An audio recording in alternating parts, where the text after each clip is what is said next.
Aaron, welcome back. This must be a big surprise after you left a few years ago. Yeah, definitely. It's a welcome surprise though. I'm just very fortunate to have come back to a place which I call home, and I'm just excited to get going and see the lads which I left behind and meet the new lads in the team. So I'm looking forward to getting out on the training pitch. I know you're concentrating on your interview now, but you've done nothing but smile since you walked through the door. You're obviously delighted. Yeah, I am. It wasn't an easy decision, obviously, leaving Bournemouth. But when a club comes in for you and shows that faith and willing to pay that money, obviously there's a lot to come for me to repay that, but to me to get back and come through the door, yeah, my smile's being ear to ear, and like I say, it feels like home. And just seeing even the ground staff at the training ground, just having a laugh and a joke with them, it feels like nothing's changed. How much of a factor was the knowledge that you'd already got about Sheffield and Bramall Lane?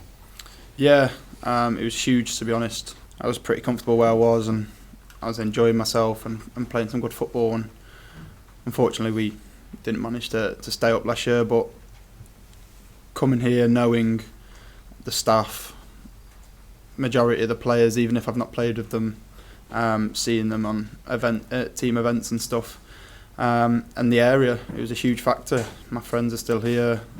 It's closer to home for my mum and dad, so I can see them more often. But the area, the place, the stadium, the fans, it's just a shame that my first game doesn't look like it's going to be with fans, which I wish it was.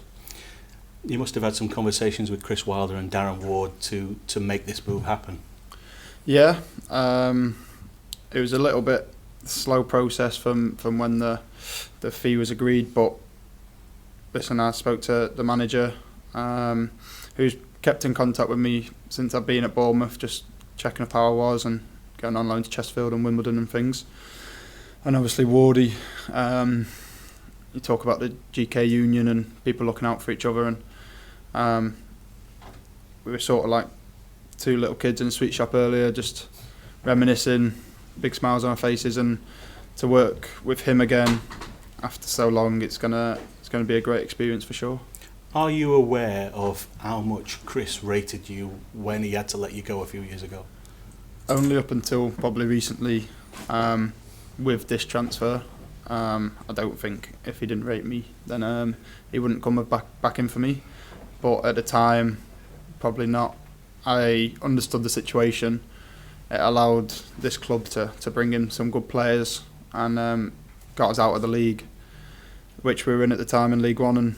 And so no, but yeah, I owe a lot of gratitude towards the manager. So for bringing me back and also giving me my chance when I was a 17, 18-year-old lad in the first place.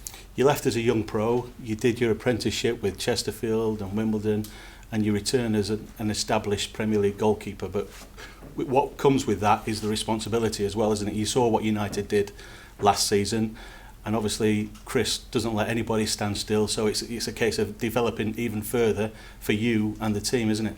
Yeah, and that's why it was made an easier decision, because of the manager, how he makes people progress. The season that the team had last year was exceptional, but also the way which the manager, like you say, doesn't let anyone stand still, and no place is guaranteed. So I've got to come in, even though it's quite a big fee, I've got to come in and hit the ground running, or otherwise I could find myself not in the team. And I know how well obviously Dino did last year,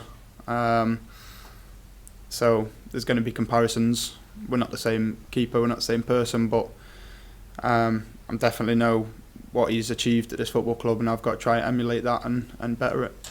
Good luck, mate. Thank you very much.